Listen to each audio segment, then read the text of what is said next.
এই প্রবাসে সবচেয়ে একটাই বেশি কষ্ট রে ভাই, যে কষ্টটা হলো একা থাকা, একা খাওয়া, একাই ঘুমানো।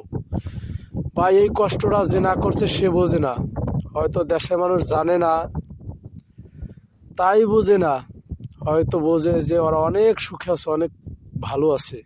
আরে ভাই কতটুকু ভালো আছে, কতটুকু সুখে আছে, যে প্রবাস থাকে সেই জানে এই প্রবাসের মাটিটা যে কি, বা প্রবাসের মাটিটা যে কত ভালো। আমি বলি না যে প্রবাসের মাটিটা ভালো না, প্রবাস ভালো না, বা আমি বলি প্রবাস ভালো। শুধু টাকার জন্য প্রবাস করা, আপনি টাকা কামাবেন তার জন্যই তো আসছেন, কিন্তু ভাই কষ্টটা শেয়ার করার মতো কেউই নেই।